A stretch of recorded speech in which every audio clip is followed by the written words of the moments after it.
Tell me when we're ready, Kent. Okay, I'm gonna pull it up. It should be in 2 seconds. Does Eric know I just did a whatnot show? Yep, I told him I that's heard. what I'm you. Yeah. sweating. I'm sweating. Yeah. Me too. We had a non-payer. Really? We are live on YouTube. We're live. And Kent, look at this. We have another person in the box. We have a special guest today, a mutual friend of ours, actually a friend that you introduced me through. We have Eric Papenfuse of Midtown Scholar Books in Harrisburg, Pennsylvania, who, Eric, do you remember when I interviewed you initially? Was it like sure. episode 2 or 3? I think I was episode 2. I heard Wow. about you even before there was an episode 1, because Phil is the book peddler, is a friend of all of ours. But Yes, he is. I go up to his store a fair bit. We're on the same coast here in Pennsylvania, New York. And he told me there was this guy, Max, who was starting up a new, interview show with booksellers, and that I really ought to do it. And I said, sure, I'll do it, Phil. And that's how it started. So I saw his interview, and then you interviewed me. And since then, it's just gone on and on and on, and it's a pretty incredible resource. I love the archive there. You've got, I love it too. And I think I hit about 20 or so, and then I got stuck in New York State for about 8 shows. They just wouldn't let me go. Well, that was the only potential flaw in your program, was that you let the interviewee determine where to go next, right? So, some people maybe didn't want to go far, but that is the story that we're here to tell today. Because when you said who would be a good number 3, I said, well, I know somebody who you're going to hit it off with perfectly. And I had never met Kent before. He had liked my videos. I had watched his videos. It was a sort of virtual online meeting, but I knew he was working so hard out there at his store, and he would be a great interview for you. So I suggested number 3, Paper Gold, go to Kent. And now you can blame me. Yeah, the only incorrect thing you have said so far is that he works hard. Now, I talk to him every day now. I don't know if he knows what working hard is, Eric. Oh, he works hard. He works really hard. And now that he's got a GoPro, I mean, it's incredible. I'm out of breath watching his videos now, because he just put up one about visiting some abandoned bookstore, and he was going up from the basement and around the corners, and it was a flurry of activity. Did you watch the whole thing, Eric? Because I was getting mad at him for the books he wasn't picking up. To me, there were so many books, it was overwhelming. Yeah, I know. Exactly. He's like, oh, look, it's Edgar Allan Poe. I'm like, well, slow down. This is good stuff. I went back to those shelves time and time and time again. There was too much. It was chaos. I was running around basement to the shelves to boxes of books. Yeah. And finding cool stuff everywhere. And it was like a mad dash to get as much into the U-Haul as possible. Boxes were toppling. There was danger around every corner. It was, but it made for good television. So I like watching you guys pick your brains when I am sorting books. So I think anybody who loves books and is a bookseller would really enjoy this show. And I'm such a fan. I've seen every episode since the start. I don't always get to it live because I like to watch it on my time, my schedule. But you guys are terrific, and you're so generous. It's with all the information that you have to share, and I think you're doing an incredible thing by keeping it up. And Eric, I mean, I just think you're a perfect person to ask. I think the market is slowly and gradually changing, and we are becoming more and more friends with the people we don't physically know. We know them online, of course. But you can visit a bookstore on the Instagram and get to know the people who own it, and then you develop a relationship through the phone like that, and it's helping change the market and evolving the market too. Are you seeing it in your brick and mortar? Yeah, it's absolutely the case. It really if there was something positive that came out of COVID, it was the connections that people were able to make online, especially professional ones, regardless of what sort of type of work you were doing. But in the book world, it kept me sane to watch Phil's videos. I bet it did for you as well, and to see people up against the same trials and tribulations, and basically it's a wonderful way to connect, and it's all sort of brand new. I know you guys do the Whatnot, which is just another extension of this. But we at the Midtown Scholar, we're primarily a retail store. We're open 6 days a week. We've got long hours. We do a big book festival every year that's coming up again in October with lots of authors and talks and all sorts of things. It's constantly keeping me busy. I do occasionally, whenever I travel, I always visit bookstores whenever I can. So if I go to a new town, I'm in the bookstores, new and used. We sell new and used books. So I want to see both. I want to talk to people. But when you add in the internet and what it's and YouTube and what it's capable of connecting, it just allows me to virtually travel to so many more places. I'd love to visit both of you in person, but am I going to get there anytime soon? I don't know. So we can at least connect this way. Well, and if you ever come down to South Florida, I'll pick you up at the airport and I'll take you to all the antiquarian bookstores. Deal. Deal. I'm going to chime in quick while my internet keeps bugging out. So if I'm not following the conversation 100%, that's probably why. But Eric, do you want to shout out your YouTube channel, your website, and all that stuff quick?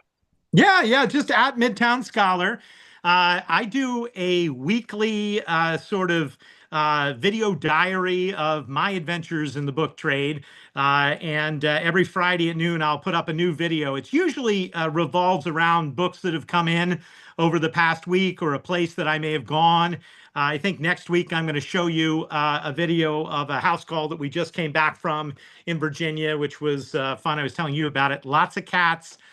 95 degrees, but 9,000 books, in an old, plantation house that once was the home of Jubal Early. So, I mean, it was a little scary in that sense, but the 20th century owners were well read, and they loved books and they loved cats, and well, it was a lot of work. So did they both pass, Eric, and then you got the call? Yeah, it was an estate.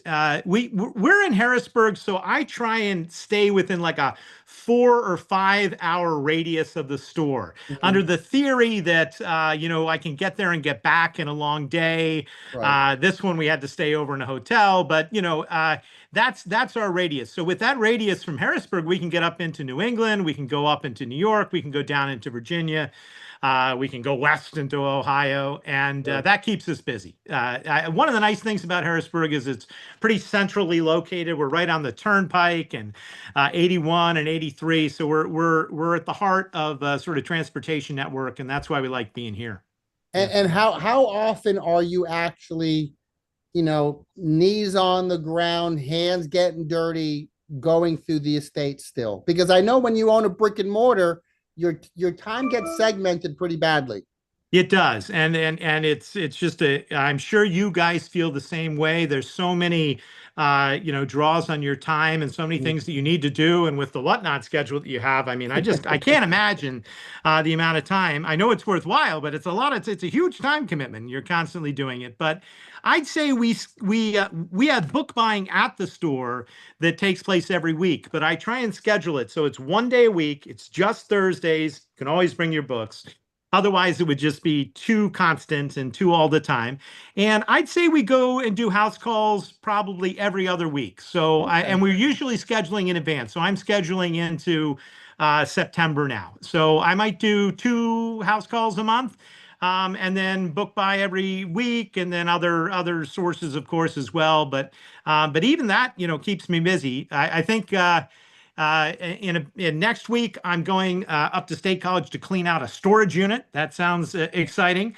And then after that, it's another house call down in Baltimore. A big basement filled with history books. Ken, I heard that I'll in let one you of lead your with the question, Ken, but I have about 400 questions all of a sudden. yeah, and we got questions in the chat too, Oh, so good. it's going to be a great interview. So I heard in one of your previous videos that is it Fridays that you allow people to bring in books to sell you? It's Thursdays, and then Thursday. I put the video up on Friday. Yeah, so the videos are every Friday, and I pick some of the highlights of what people bring into the store or what I find on my trips. Yeah, and there very much is no shortage of stuff for a bookseller to Nope. do during the You week. know that.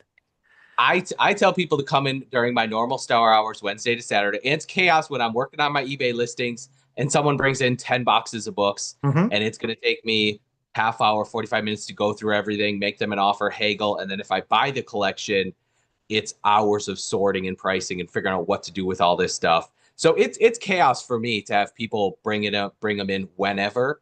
I love your idea that it's Thursdays. Hey, bring them in during this time. I'll be dedicated. I'll be free, ready to look at your stuff. Otherwise, it's completely crazy. Yeah, people will still bring them in when they're not supposed to. Question. Yeah, they will. However, a lot of people do follow the directions and will bring them in. So we always have like a line of people coming in on Thursdays. And I have employees, Kent. We can talk about this whole thing, but I've actually trained various individuals to sort of handle the basics of the book buy, but they can't handle the very special or the very old or the very valuable. So I usually am on call, but if we get 7 boxes of modern fiction, they can handle that. If they get a scholarly library from a philosophy professor, they can handle that. And so I don't do it all myself, of course, but it still works pretty well as an overall team plan. And at what point, Eric, at what point did you mentally say, hey, I cannot do it myself anymore? I have to have help, because I know it's even for me, it's hard to let go of some of those core responsibilities like pricing books. Yes. I still do most of the pricing. I know that's hard, at least for the antiquarian and collectible books. But I would say we couldn't have opened our bookstore without employees. So it's been 25 years with employees. Still have several employees that have been with me the whole time. So that's a good sign, right? That's a really wonderful thing. But also just a lot of people that have come and gone over the years. And it takes a lot of people. We're in a big old movie theater. We're sort of 3 connected buildings, so we're almost like a city of books. And it takes about 10 people on a daily basis to sort of, keep that store running. We've got a coffee shop, we've got new books, so we have events, so we have people that are in charge of various divisions. And everybody works together, from the cashiers all the way through to the sort of book listers. But I started with I think my initial hire was 3 employees, and that happened 25 years ago, and since then it's grown. And of those 3, on the first week, 1 quit immediately. 1 stayed for 20 years. So, that's a good batting average. You never know. Yeah, the 3rd one, I can't even remember who that was, but it was a neat thing. No, I think both of you, well, I know, Max, you have lister help, and that's essential. So when I get interesting things, I'll research and price it, but I will hand it over to my lister to actually put it online and photograph it and do what they need to do. And you train people, you bring them around along, and they're very good. But I hold on to some things, but I let go of other things. It's really the only way to stay sane. I've got a family as well. I've got kids going to college here in 2 weeks. So it's a lot. And I'm sure you also have someone who does all of your shipping. Yes. I have a shipping person. We have a little warehouse as well. So I have a warehouse person who handles, when we have pallets or big deliveries or just too much to fit in the store. The thing about the store is we try and have as much of the store available for retail as possible. So we don't want to do that much processing. So I'm in our sort of antiquarian area, but I wouldn't actually process the books here. I would process them in our sort of warehouse receiving area. And so it requires a lot of space and several buildings and a bunch of employees. Yeah. I'm curious, as someone that's been in the bookstore business for 25 years, what Yeah. your genesis is to selling online. Me, I've only been in the business for 3 years, but I started out online and built my online platform. Most bookstores would not survive without an online presence. So I'm curious what your genesis was to start selling online. And then now in 2024, 2025, how much of your business is online versus the local bookstore? Yeah, so we started online only in 1999. So I'm, not the oldest, but in 1999, Amazon was only just starting to sell used books. eBay was well established. I think Interlock was still around. There were some odd sort of precursors to ABE that were on. And we started out of our house, which was here in Harrisburg. And basically, I turned over our entire dining room and upstairs, and this is before children, so it made sense. And we stayed that way until the mailman refused to take our packages, and we would have to actually deliver them. And then we started looking for a place. I always wanted to have a brick and mortar store, but you're right. I had to start with a business model that had guaranteed sales, and online allowed me to do that. And then once I had enough sales to hire those initial, couple employees, and to find a small brick and mortar shop that also had sort of a loading dock and some warehouse component. It was an old little local post office building. It had good bones, and it was a great spot.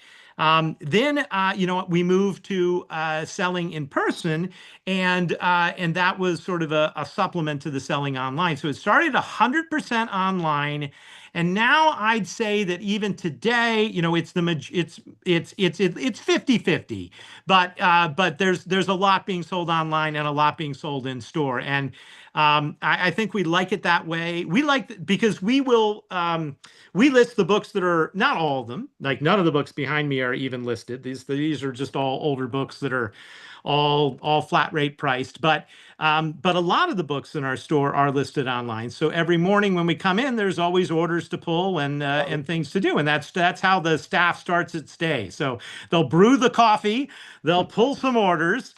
And even before the first customer has set forth, into the bookstore, we've got some sales, and that's what keeps us going. And I would say, number one, most important aspect of owning your own bookstore, you have got to own the property. You cannot pay rent to somebody else. So we started with as I say, it was a small building that we could afford after we built it up out of our home. And then eventually over time, we sold that building and invested that building into the new building, and we sort of grew. And but I've never had to pay rent to anyone other than myself, and that's made it worthwhile because here, like everywhere else, real estate continues to go up. So it's always been a good investment. We've always been able to, upgrade, and we've never lost any of the rent because it's always been able to go into another building. And even now, the most valuable aspects of the business is the store, is the property itself, the warehouse or the store. So if you're starting out, don't be afraid to buy something small, but don't pay a lot of rent to somebody else. That's a recipe for disaster. Yeah, that's probably one of the most one of the very common reasons that bookstores go out of business is because the rent gets jacked up because the real estate's so expensive and they just can't afford the rent anymore and they go under. And when you're successful, then and you're renting, then it's just a double-edged sword because then you get the rent raised on you. When we moved here, it took, I'd say, 10 years to build up a client base to really justify being open every day. It's not like people will just find you automatically. You've got to advertise. You've got to, make your reputation in the community. You've got to do festivals and book signings. Now we have to do all sorts of things to attract people. And so you're playing the long game. You're always playing the long game. That's a great point. When it comes to books, sometimes I know our philosophies can differ slightly on that, but I know that you know, with Whatnot, and sometimes you guys are playing the short game on the books, right? You're suggesting, let's move it, let's move on to something else. There's always another book to get, make a short profit and turn it around. And that's fine. I think that makes sense for inventory. But when it comes to, you know, the business model and the property ownership and the store itself, I think those are the long games. And you have to really love doing what you're doing. So Ken, you didn't tell Eric this was an intervention for Whatnot for him? You know, I think I'd love to do Whatnot, but I just don't think I had the time to do Whatnot. I'm of the of the watchers, the people who are out there who are saying this is incredible what you're doing. But where am I going to fit that into my day? Before we even go there, sure, let me ask you this. I mean, what do you think of this? I mean, Whatnot sort of has come by storm, and you know, Kent, you know, I'm doing a show at 7 days a week, Eric, and yes, you are. Kent is right behind me. Believe me, he's right behind me. And we're getting new people viewing, buying, reaching out to us every show, every day. I mean, this is just the beginning. Yeah. I mean, I see it. I not only watch your shows, but I saw Kent's behind the scenes video. Ooh. I've listened to you guys go on, and I've heard your numbers, which are, you know, incredibly impressive. So there's no question it's worthwhile. It's just a major commitment. Right. I've chosen to put a lot of time and energy into being there with an open shop, with regular customers, with lots of events and book talks and new books and used books. And it takes up a lot of time. But if I were starting again, you know, if I hadn't built any of that, I would have been right on Whatnot with you. I think I'm just at a slightly different stage. Yeah. Could you ever see your bookshop hire someone who is book knowledgeable and have them represent your bookshop on a Whatnot show? Could you see that evolution? Yeah, I could see that, absolutely. Now, hiring people's tough. I mean, finding somebody who's really good at that, I think would be difficult, and they'd probably want to do their own if they were doing it. If I were closer to you guys, I would be supplying you with books regularly for your shows. But I know you have an unlimited stream. Eric, don't say that, Eric. Yes, Eric, I just got a pallet delivered to my driveway. I know. We're single-handedly keeping the Postal Service and other freight carriers in business. I feel that the book business does that, even though they don't appreciate it at all at the post office. But Kent and I have always bantered around the idea of speaking with bookshop owners and maybe visiting their bookstore and not only doing an advertising for the bookshop, but doing a show from their bookshop. Oh, that's one-time thing. There's a business model. Yeah. And then you do a little advertising for the bookshop. You sell some books for them. Okay, all right, here's the deal. I'll if somebody wants to do that, come to Harrisburg right in this room and run a Whatnot show. I'll go in 50-50 with you. I'll supply the books. We'll split the profit right down the middle. And I'm flying up Friday. I think you should. Yeah. Let us go to your dusty storage room, and we'll find some good Whatnot books, and we'll sell them. That's right. You. Oh well, there's plenty of books here. You don't even have to get dusty. You can just take them off. Stuff over Eric. I will sell all those books behind you. I agree with you completely that there are always more books and you know, incredible numbers of things to sell, and it's a great way to do it. I'm not concerned about putting them up for $1 and selling them. I'm just saying it takes a lot of time and energy, and you guys. I mean, I don't know what percentage of your. I mean, you spend a tremendous amount of time between the wrapping and the selling and the shipping and the book accumulation, and I know it. So I'm surprised. And here you are doing a weekly show for the benefit of other booksellers, which is why I wanted to come on, just to say thank you for doing it. Because this part you're not actually making any money on. You're just doing it, I think, for the good of the trade, which is fantastic. We just love doing what we're doing right now with you, Eric. We just love talking the business. I do too. And it's nice to have other like-minded people to talk about the business with. That is what we can do. You know, we don't have to be there right next to each other to do it. Right. But if I wanted to actually speak to, you know, I'd have to drive many miles to get this group together. And now we don't. I just sit at a table we and push the appreciate you, Zoom Eric. button. We appreciate you because you were the one that introduced me and Max. And me and Max were talking all day, every day about books. Yeah. And he pushed me for about 4 or 5 months that, oh, we should be doing a YouTube show. We should be doing a YouTube show.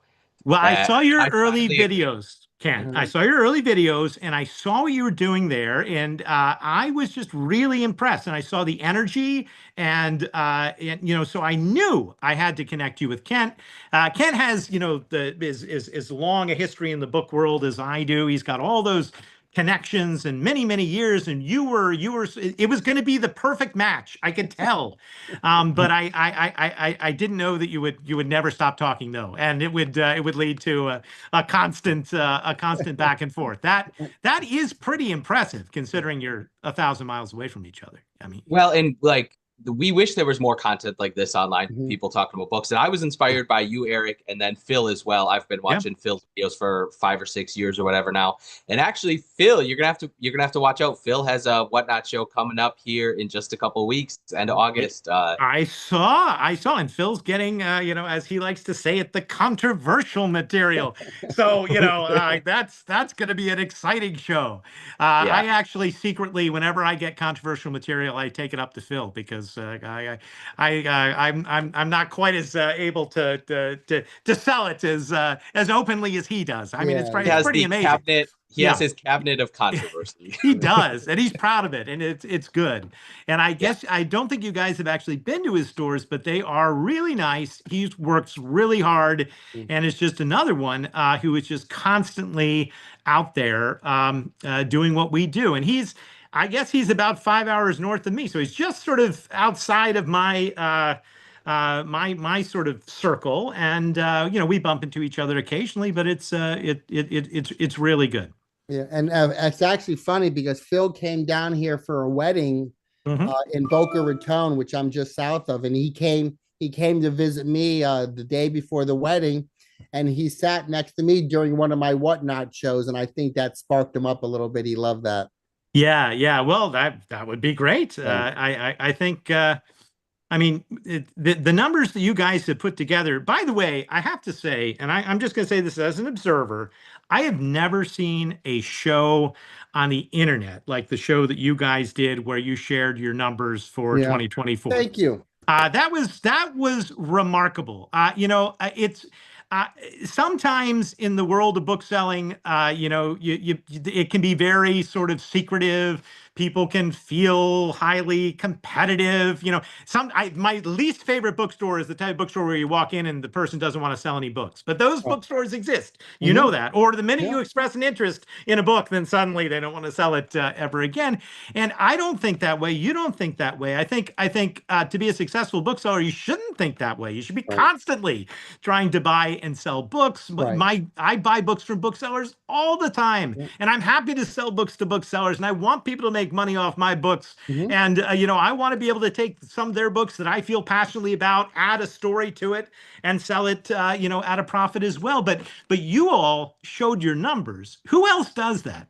I mean, I've never seen that happen in any profession. Imagine if you were like Condiment Magnets, and you were selling ketchup and he was selling mustard, and you were actually sharing your numbers. I don't think I'm going to speak for Kent just for a second here. I mean, Kent and I have always been transparent about how to run our different types of businesses. I mean, he's a brick and mortar. I'm doing this from my house.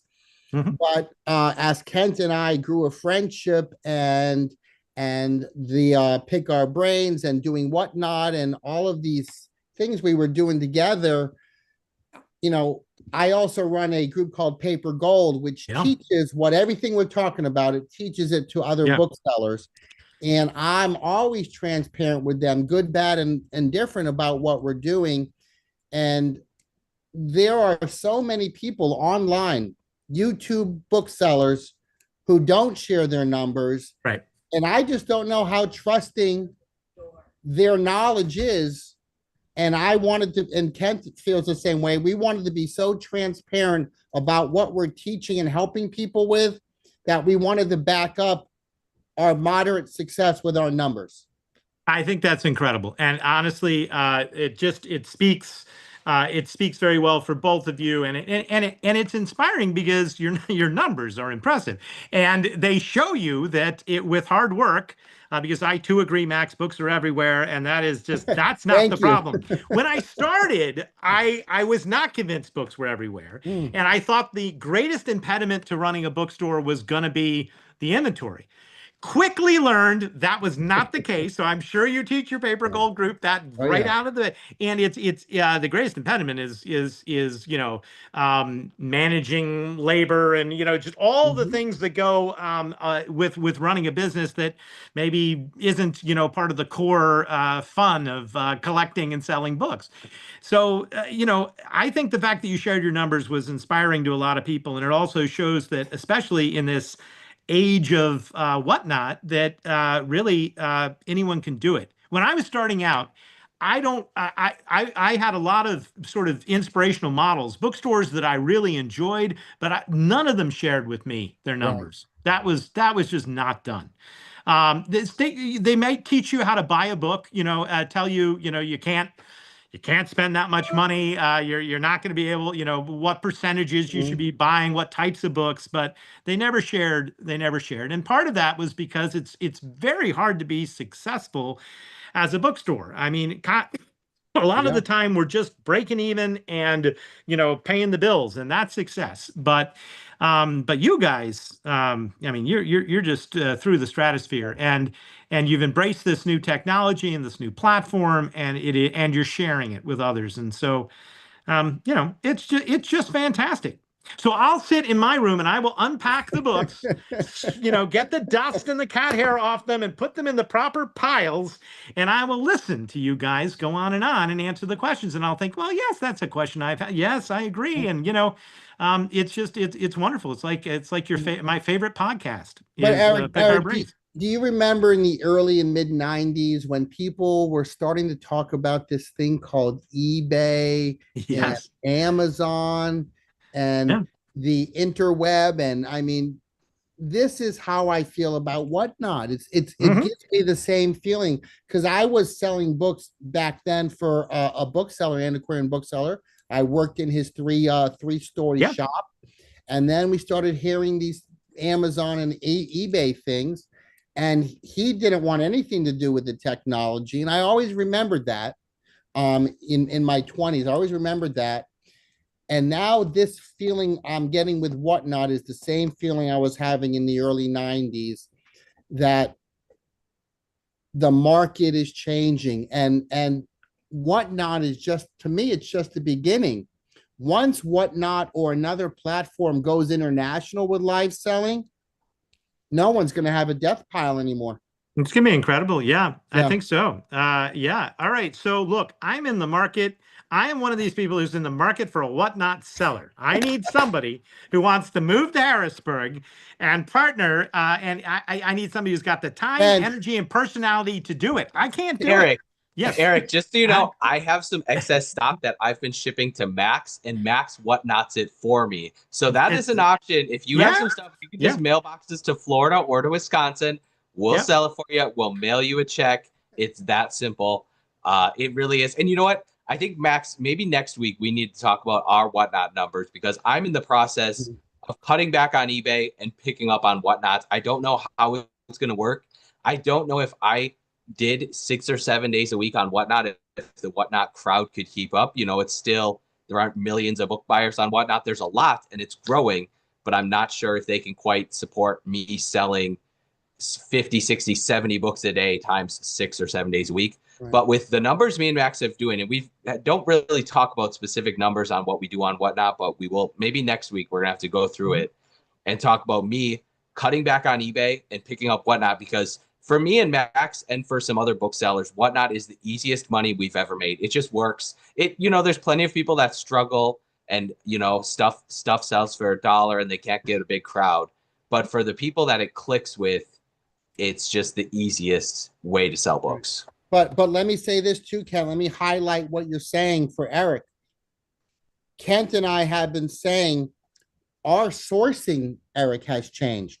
we're not sourcing like antiquarian booksellers specifically anymore. The net is wider now. Yeah. And we now source completely different than we did 2 years ago. Yeah, that's incredible. That really is incredible. And I understand what makes a good Whatnot book is not necessarily a good eBay book. Here's what I want you to do, because now I know what I need. I need Paper Gold to offer a certificate. You know, like I need you to train a Whatnot seller, give them a certificate, and then send them off into the world as you know, where they can be hired by all of these bookstores. I think that we'll line up for it. You know what we're going to do, Eric? You know what we're going to do? In a couple weeks, I'm going to email you tomorrow, but in a couple weeks, you're going to get on your calendar. I'm going to get on my calendar. We're going to bring you in as a guest speaker. Okay. All right. To Paper Gold on a Thursday night, because the one beautiful thing is we have $1 million Amazon sellers in the group. And we have $2,000 part-timer a month in the group and everything in between. But everyone's growing. But one of the greatest things that's happening with Paper Golders now is we have 2 brand new Paper Golders who are just now brick and mortar sellers. Yeah, I think that's wonderful. Yes, I have to say I like that. I mean, there is something. Look, I'm all for the technology. I've started online. We sell online. It's great. However, from a satisfaction standpoint, let me tell you, there's just something magical about people getting together and talking about books that they love, whether it's, you know, going to a book signing or an author talk or sitting over a cup of coffee. And there is something also fun about browsing did you all like it when you're going and you're trying to source and you're looking at, you know, and you know, Kent's at John King Books, and just think of all those books that are there that everyone is interesting. I mean, you can't replace a brick and mortar store in that sense. It is a wonderful place. It's an important third space. It's just communities need it. That we need it more than ever, especially because it brings people together. So look, I'm just saying I understand why people would go to that step, even if it's not necessarily profitable in the short term. It's a lot of extra work. I think if you do it, you'll find it to be very satisfying, and it can be equally profitable. It just takes time. Well, and that is very. Go ahead, Kent.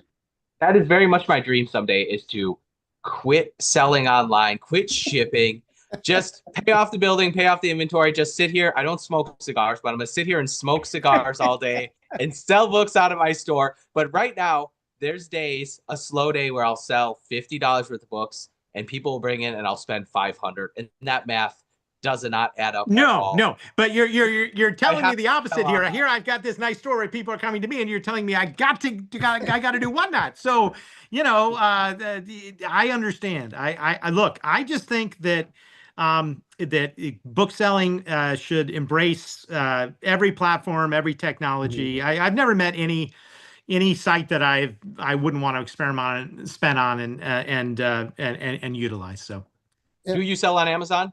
Oh yeah, absolutely. We started on Amazon. Well, you started on eBay, but then Amazon in 1999. So that is a lot of Amazon selling. I've never done fulfillment by Amazon. It's always been merchant fulfillment. So you're keeping the books on the shelf, and so you go down to our, you know, I don't know, Renaissance Studies section at the Scholar, and those books are going to be online. If they're worth it, they'll be online. And we have a couple different types of stickers and you know, we'll have catalog books and flat rate sticker books and things like that.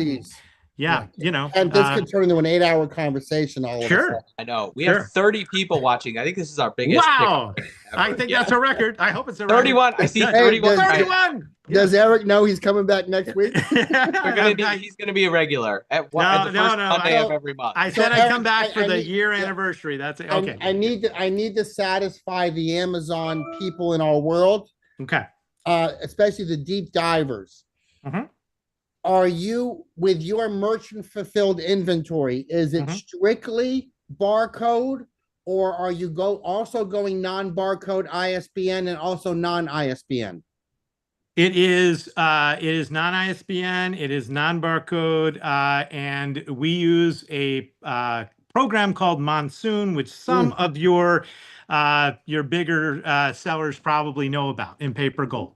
They may even utilize it, but what it is it charges a fee on every sale, but it manages your inventory across systems, but also it does the match.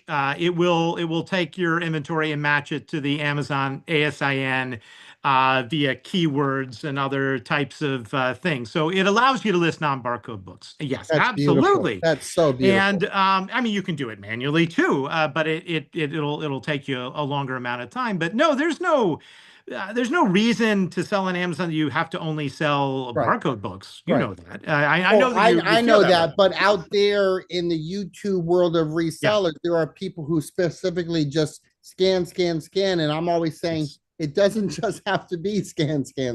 So I go to a lot of library sales, and it's one of the things that I like to do, and there's some good ones in this part of the country. State College has 250,000 books every year in a giant agricultural arena. I've done a video on that. Come to Midtown, go to Midtown Scholar YouTube page, click on the sale, and you can see pictures of it. It's an incredible sale. So 250,000 books in an arena.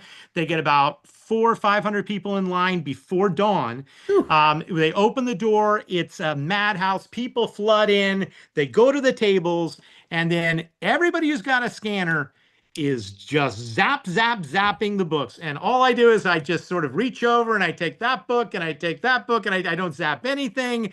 And it's so much faster, and you'll get so much better inventory. Meanwhile, the scanners are, they're scanning literally everything with complete disregard for whether it's going to be a good book or not a good book. And so, and I don't mean, and I know you don't mean any disregard to them.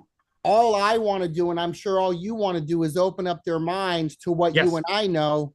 It doesn't have to have a barcode to sell on Amazon. It doesn't. And yes, and look, there are lots of people that are doing great. They're only scanning, and they're only buying books that scan and meet their criteria for whatever it is, and good for them. It's also it's amazing how it's produced a whole new sort of economy of booksellers who are not traditional booksellers. Lots of immigrants, lots of people, English not the first language, and you're still able to scan books and barcodes. That's wonderful. But I'm telling you, it'll slow you down at a table. It's much better to go in with some book knowledge and to know what you want and to grab those books. Great point. Great point. And you can learn it. I don't. I'm fine with the technology. So when the sale slows down, and and you've got time to sort of think about things, sure, I'll scan some books and I'll look at some ISBNs and I'll check some sales rankings and things. But for that first hour, no, you don't waste any time scanning. Just look for the books. Know your imprints, know your presses. You can tell whether a book has a print run of 10,000 or 10 million. I mean, you really can tell. It's and doesn't he sound like he's already in Paper Gold? Yeah, sure. Know your publishers. And you know what? The Amazon scanners look at us and they're like, oh man, like it's impossible for me to learn what you guys know. And you know what? I look at the Amazon people and I think it's impossible to understand repricers and your settings. And like, I look at Amazon and I'm overwhelmed with ungating, and there's publishers that you can't sell and you can. And like, they look at us the same way that like, I could never look at an antique book or know all the authors and know what authors are popular and which ones aren't. Well, Ken, let me just tell you, you should be selling on Amazon. I'm sorry, but you should. That's the same thing. And there's just no question about it, and it's not that complicated. And you shouldn't be doing fulfillment by Amazon. You should be doing your own merchant fulfillment. You should have a bookcase behind you. Let's take the one on the left there. And you should start with your own inventory, and rather than have other people come into your store and scan it all, you should pull out some of the good sales rankings, some of the easy things to sell, and you'll quickly see that what sells on Amazon is not the same as what sells on eBay and is not what you want for Whatnot, and it's just another part of the overall pie. And there's no, I mean, in the same way you're telling me I should be on Whatnot, I gotta say, you should be on Amazon, right, Max? Right. Eric, I literally yell at him. I yell at him. Yeah.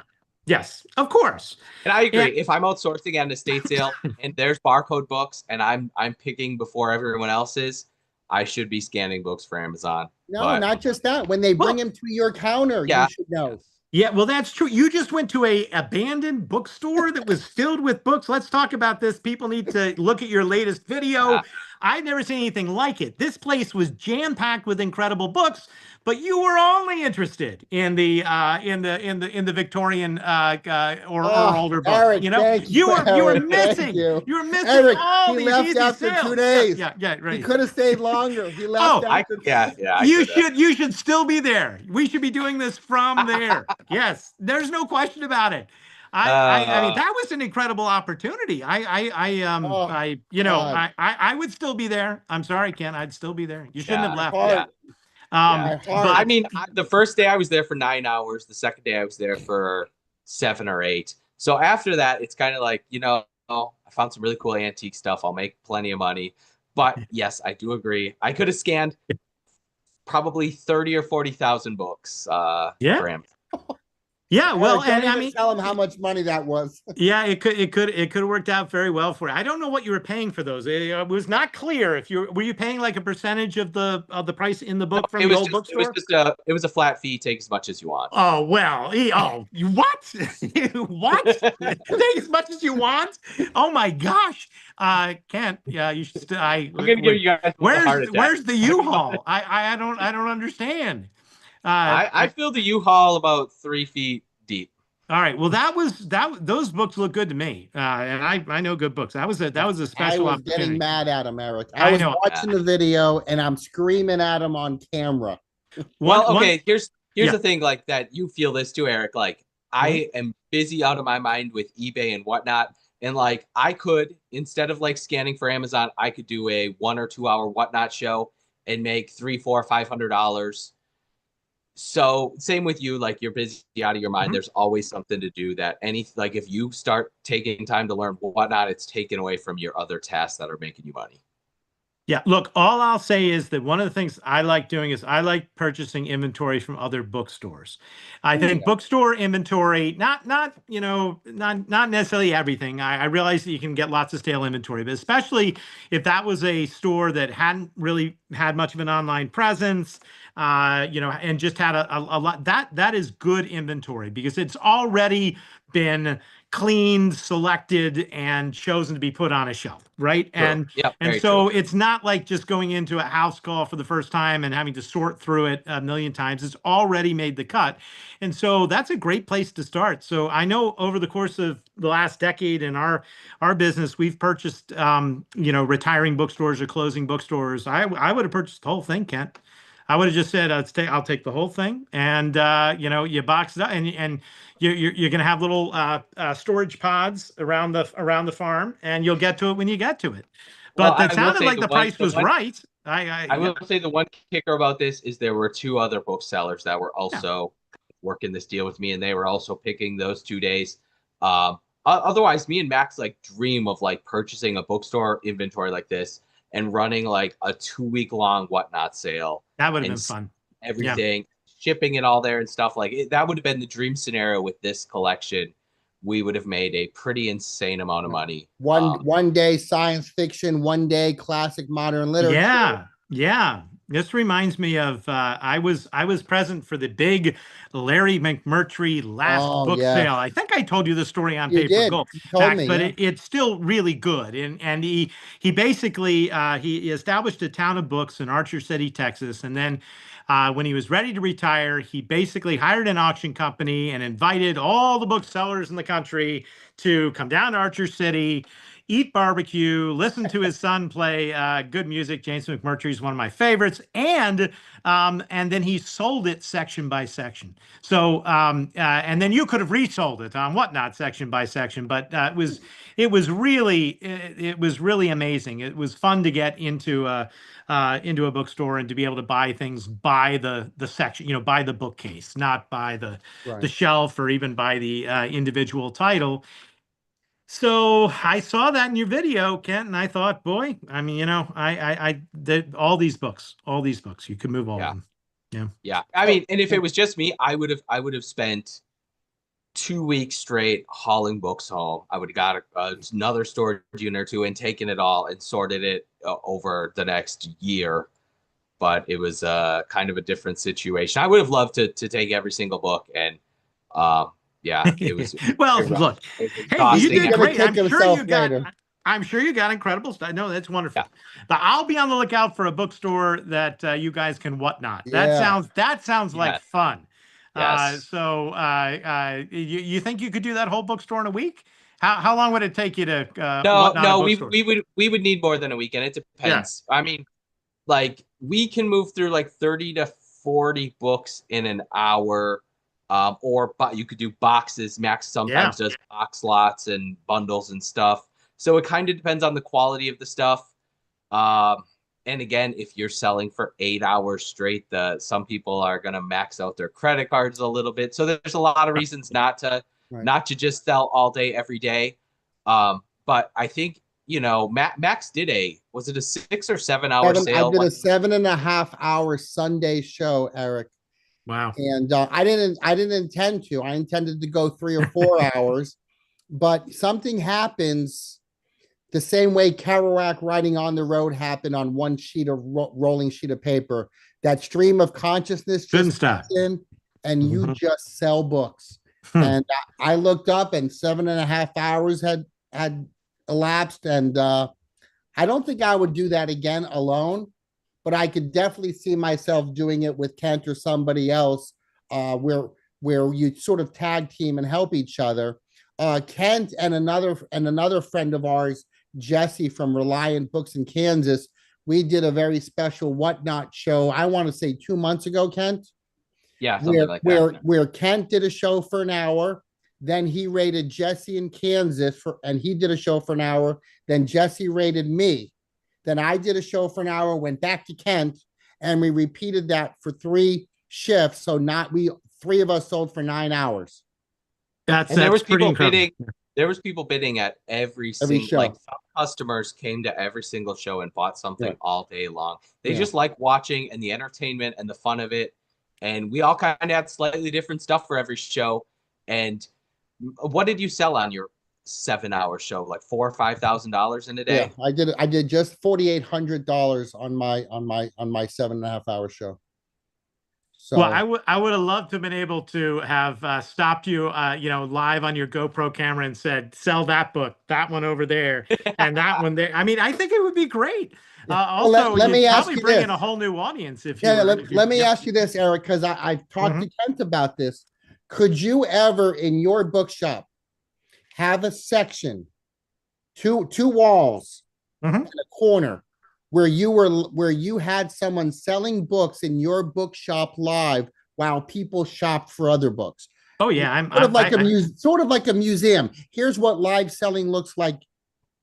Let's do it. If you want to experiment in that, you can do it. Kent, why is he so easy? Kent, all you got to do here, Kent, you can come and you can pick any book off that. You can just have a whatnot show. Let's do a whatnot show from here. My bidders would go crazy over any book on those shelves. Sure, that sounds great. I think they're bidding now. All right, I mean, but I'm game for it. All right, either you're coming and doing it, or you're sending me a certified paper golder who's gonna run the show, and then I think people would really. I think they would enjoy it. But Eric, the best option probably if you have an employee that would want to spend an hour or two selling every week. You could have them reach out. We could chat with them, and we could tell them all the steps that they need to run a good show. If you have an employee that could dedicate a couple hours a week, I think we could get them lined up and selling and being very successful. Okay. Well, I'm not ruling out going up there, Ken. Yeah. Don't rule coming to visit me because that sounds like fun. If you can make it to Detroit, Kent. Yes, you can make it to Harrisburg. There's stuff to do out here. Yeah. I do need to take a vacation this winter, so I'll swing by Pennsylvania first, and then I'll go down to Florida. Go see Phil. Yeah, you can do. You can do a little book trip, and then we'll set the date, and I'll give you. You can pick the bookcase. Anyone behind me, you just pick the bookcase, and that'll be the whatnot show for the day. Ken, I don't want you to ignore the chat. I know we got questions in the chat. I know we have tons of questions. And you haven't picked on one person's question yet. I know. We could seriously go for 3 hours, but I got a whatnot show in 36 minutes. Okay, we got Junkman in the chat. He said Kent is forever looking contemplative. I had some internet Yes, you issues, are. so I was spittering and sputtering. Okay. Aaron says, is it harder or easy to break into the rare book world now as a dealer, or would you say it was harder in the past? Ooh, great question. Great question. Well, I think it's easier now, probably, because I think it's easier probably to acquire inventory with all the opportunities and all the platforms and all the places to get it online now. So I would say easier now. Also, I think some of the barriers have come down. It used to be a somewhat highbrow, rather secretive, as I said, type of business, and it doesn't have to be. That's not how I like to. I like to sell books.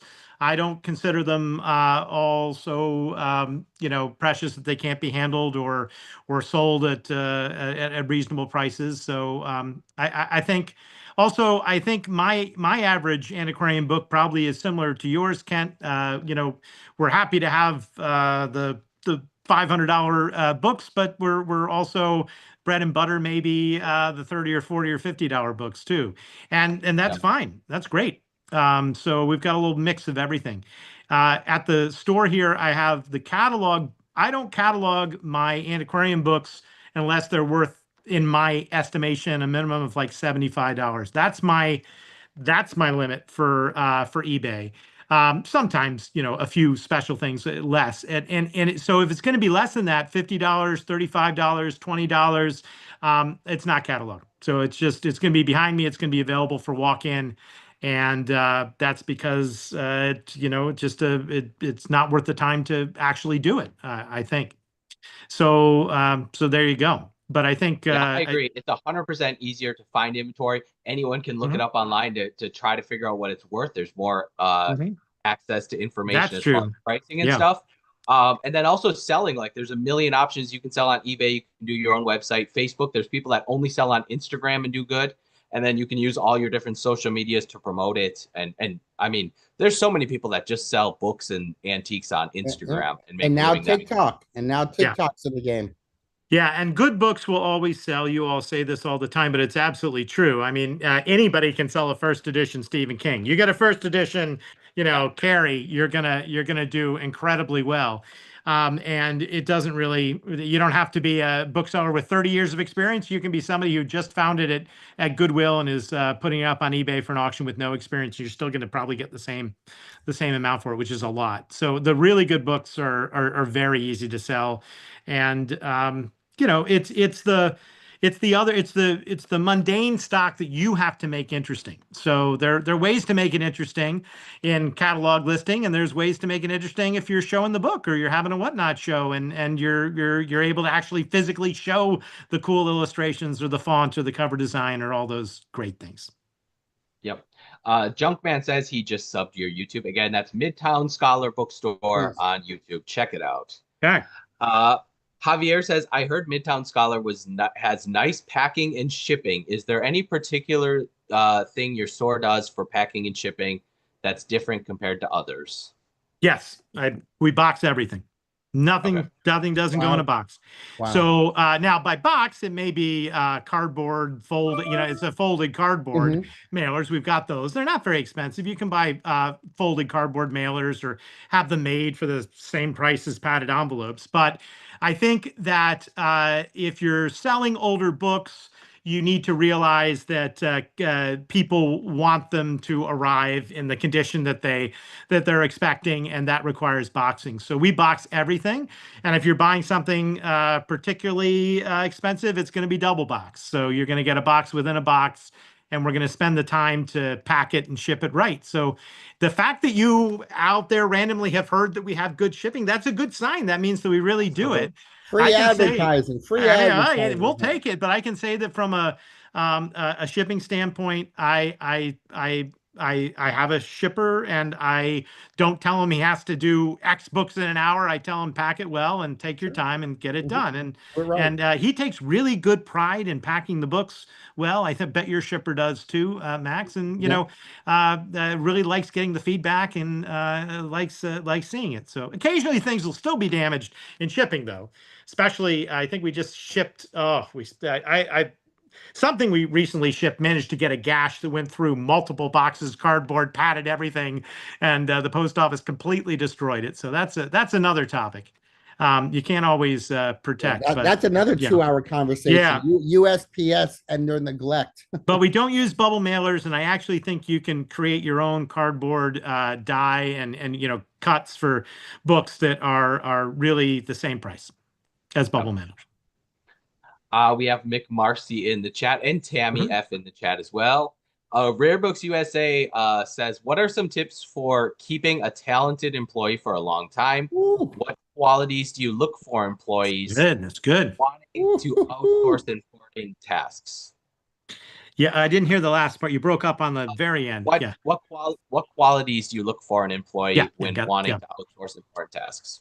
Yeah. So, we hire people all the time, and I'm usually looking for a work ethic. I've among other things, people need to know that books are heavy, that it's not the vision of book selling that you described a minute ago, Kent, where you're sitting behind maybe that's the ideal, I understand, but you're generally not smoking a cigar, sitting behind the counter with your feet up, reading a book. And a lot of employees think that that's definitely what you're doing when you're applying to work at a bookstore. No. I will take them to the warehouse. I'll show them the van. I'll take them to, lift 40-pound boxes of books. And basically, if they're willing to work hard, then you are set. Now, I think you're looking for a work ethic first. And honestly, I'm not sure that I think there's great advantage to having people that are well read, but I don't think it's a requirement. I honestly think that there are aspects of the trade that sometimes not appreciating the books quite as much is actually a benefit and more efficient. Some of my employees love books so much that they go into a house call and I want these boxed, and they are look at this one, look at this one. I mean, this one's no, we're not sorting it now. So work ethic, maybe a little ability to separate their own passion and love from the requirements of the job, and we hire a lot of young people. So it's great to get people when they're right out of college or, looking for an entry-level job. Retail can't pay the most, but it can be a great place where people can learn and get transferable skills that are, I think, much more useful than working in, working at Target or working at some other larger chain. Kent, I know you have a show to prepare for. I know that. But if you don't mind, I have a question I want to ask Eric in closing. Sure. Okay. Are we wrapping her up? Well, I know you have a show coming up. Yes, there's way too many questions. Sorry, we're not getting to them all. We're gonna have Eric back on. We're gonna bring him into Paper Gold in a couple of weeks as well. But let me ask you this question, Eric. For those that won't come to Paper Gold, what do you do? What does your bookshop do with the duds? Oh, that's a great question. Okay. So books need a life cycle and an exit strategy. They cannot stay forever. And you talk about death piles, but it's a little different. No, that doesn't mean that some books aren't going to take 5 or 6 years to sell, because it is absolutely the case. We sell a book every day that has not sold for 5 or 6 years. So I'm not quite talking about that, but I am talking about the duds or the books that have passed their time or missed their moments. So we just did a house call in Virginia. I was talking to you about it. It was 9,000 books. I'm only keeping 20% for the store, and it was a pretty good collection. Like it's all good. It's all decent. So what we do with the other percent, as well as how we cycle through our categories at the store, and our listings at the store are all dated, so we know how long they've been on the shelf. Right now, if it's pre-COVID and it hasn't sold, it's getting purged. It really is, unless it just deserves a refreshing or a new listing or something like that. But we have two means: an immediate means, and then a yearly means, and then a nonprofit side. I'll give you, we've got some pretty good examples. The first thing we do is we have dollar book carts outside the store, and they are full every day. We modeled them on the Brattle. If you've been to the Brattle in Boston, Massachusetts, one of the great old bookstores in Boston, and they have an entire lot next to their bookstore filled with carts. And when we opened the Scholar, we was like, well, we got to have carts. So I probably have 50 rolling carts outside on the street, a lot, covering the whole thing. Everything's a dollar. So it's like a market, a sea of dollar books. And you'd be surprised how many of those we sell. I mean, we sell a lot of hundreds of dollars a day in books that are just coming off the carts that I have thought, you know, have no monetary value. They're fine books, but they're we can't process them. So that's number one. And then over time, we'll cycle out the carts. So they'll get cycled. We also, once a year, do a big outdoor tent sale that we do in conjunction with the book festival. So we have a big book festival every year. We get big names. They all come and give talks. But during the week, we shut down the street. We pitch a tent and we fill it. Phil has come to our book sale, so you have to ask him what it was like. I think he enjoyed it. And so that's where all the rest of the books go, the ones that don't fit in the carts, the ones that are coming out of the store, just they all get a chance in the tent. And again, you're looking at $1 or $2 in the tent. We advertise on Book Sale Finder. We get dealers, we get other people. It's not that some of them couldn't sell on Amazon. It's just that, like, there's always more books than you can possibly sell. So you can't do it all. And I want turnover in a store. I don't want a store where you go in, you know, once a year and you always see the same books. You want some variety. You want some change. I'm not talking about the books behind me. Those are going to be, I'm not going to put them out for $1, but even there, I'll, you know, purge through, and maybe Whatnot is the solution for what to do with some of that. But the third thing we do is we also have a nonprofit that we work with that is affiliated with a bookstore that donates books to a variety of good causes. There's a prison reads cause out of Philadelphia that is always looking for books in like 15 different categories, and if we've got them, we'll you know, we can send them books. There, you can never have trouble giving away children's books ever to, you know, to community groups, organizations, shelters, Wise. It's all there. So and we will invite those groups into the tent to also take those books, you know, at no charge. So I'd say a philanthropic nonprofit side, a big tent, lots of carts. These are all ideas, but you are going to have a cycle through. And in the end, in the very end, there's still going to be the books, the old encyclopedias that, you know, there's going to be stuff that nobody will take. And you're going to have to be comfortable recycling or pulping or trashing those books. Yep. And our city will recycle the paperbacks, but it will not take the hardcovers unless we were to chop off the boards, which we're not going to do. That's too much work. So it's a combination of trash. But we will make every effort to get the book, you know, the books utilized. But yeah. I love that you said sometimes it takes 5 years to sell. I've always said that. It does. Yeah. And you know, in my eBay store, every book is dated with exactly 0.25 for it was listed in 2025. And I sold the book yesterday from 2020. It had a 0.20. So that's going on 6 years, and it finally sold. Yes. And so I'm not saying just to do it, but there comes a time. There will still come a time. Some of those books you listed in 2020, maybe I've turned out to be duds, and that's okay. But you've got to have an exit strategy for your books. You've got to have a strategy for cycling through. And that's where all the work comes into running a bookstore. This physical work of lugging the books and boxing the books, and, you know, even setting up a tent sale or taking out carts every day and doing all this. It's a lot of work. But if you love it, if you really love being with books, it's a fantastic way.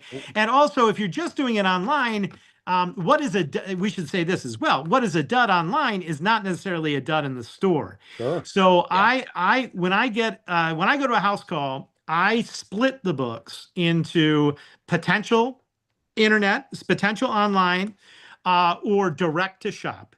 And direct to shop, which is pretty much almost all famous authors and fiction, all great stuff. Jane Austen is going direct to shop, and it's not going online because it's not gonna. It's maybe we're not talking about vintage editions. I'm just talking about a nice new Jane Austen paperback. First of all, it's going to sell in the store, and so you want to have it in the store. But second of all, it's not worth your time to list it. So I have a pretty good idea of what I think is worth my time to put online and what isn't. And then so some of it goes directly in the store, and a lot of that doesn't get cataloged because I know it's going to sell quickly. So there's no point in cataloging Jane Austen Persuasion because it's gonna go on the shelf and somebody's gonna buy it. For the ones that we set aside and we say these have potential internet, then what I'll do for those is I will do a secondary sort, Max. I will determine these are potential internet that I just want in my closed listings. Nobody's going to want to walk into the store and buy this book on, ostrich eggs from New Guinea in various, colors. That would be a fantastic book and a great one, but not one for the store. Right. And so I'll split them into closed listing or ones that'll go in the open store.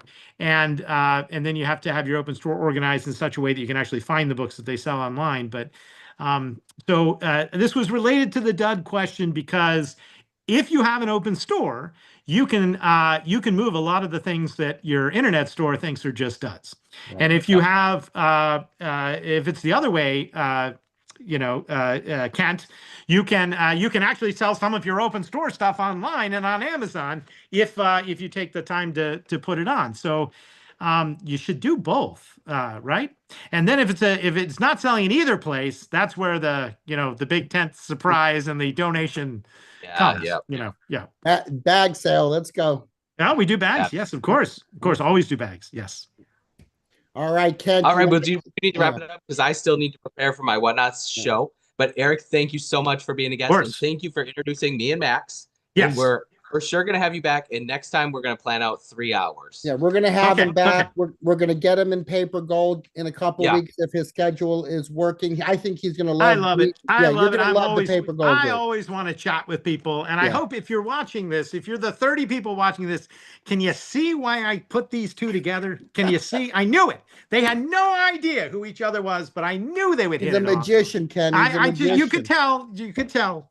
And they did. So all right, Eric, congratulations on must-see TV. I'm flying up Friday morning. I'll be in the shop in the afternoon. We're going to have a Whatnot show. It's an open offer. I offered you any of the bookcases behind me. You just come up and have a Whatnot show. Okay.